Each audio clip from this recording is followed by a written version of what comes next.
Cristiano Ronaldo est l'attaquant ultime. Réel, mais vous allez voir au-delà de ça à quel point son analyse elle est juste incroyable. Analyse de son deuxième but face à l'Hongrie, les gars. Au départ de l'action, on voit Cristiano Ronaldo au point de pénalty. Il remarque les défenseurs qui reviennent dans la surface. En les observant, il recule légèrement pour attaquer le ballon, pas le subir. Ronaldo veut toujours frapper le ballon avec puissance, jamais subir le centre. Et il adopte toujours le même positionnement entre le latéral opposé et le central le plus proche de lui, et ce, toujours dans le dos de ce dernier. Surtout, retenez bien ce que vous allez voir, c'est la vision de jeu, l'expérience que Cristiano Ronaldo a, la vision qu'il arrive à avoir sur un terrain.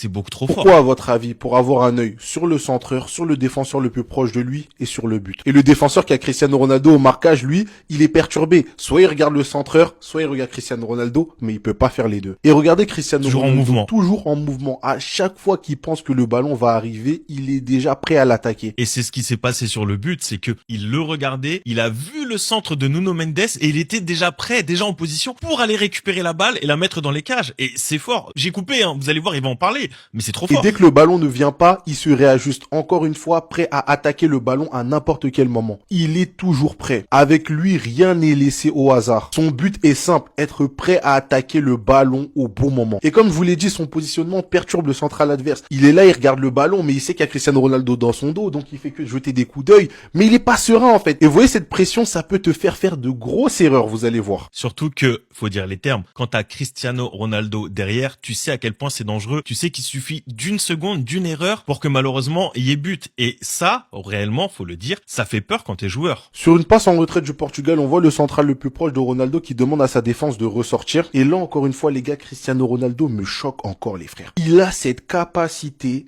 à toujours rester aligné avec le dernier défenseur. Il arrive toujours à être sur la ligne du dernier défenseur. Donc quand le central qui a son marquage fait remonter la défense, Cristiano Ronaldo ne le suit pas. Il suit le dernier défenseur. Il sait exactement quand s'arrêter pour ne pas être hors jeu. Et les gars, toute cette science additionnée, c'est-à-dire être toujours sur la ligne du dernier défenseur, être toujours prêt à attaquer le ballon en premier, être dans le dos du central qui peut pas suivre exactement ton mouvement, et surtout avoir une lecture du jeu exceptionnelle comme Cristiano Ronaldo est là, et la lecture de jeu, je sais pas si vous réalisez à quel point il a 40 ans, ce qu'il a réussi à emmagasiner dans sa carrière pour développer ce talent-là, mais je vous jure qu'aujourd'hui, Ronaldo, je pense qu'en termes d'analyse sur un terrain, on se rend pas compte à quel point c'est fort. Ça peut donner que ça. Mendes centre dans la bonne zone, Cristiano Ronaldo arrive lancé, t'as l'impression que les défenseurs, ils l'ont laissé tout seul. À vitesse réelle, tu te dis, mais ils sont fous, comment ils ont pas pu suivre Cristiano Ronaldo? Il est seul, il a plus qu'à ajuster, et voilà. Et nous, qu'on voit ça à la télé rapidement, on va pas voir tout ce qu'il a fait, on va se dire, mais les gars, c'est un tapin! Ah bah, ça me fait penser à des commentaires.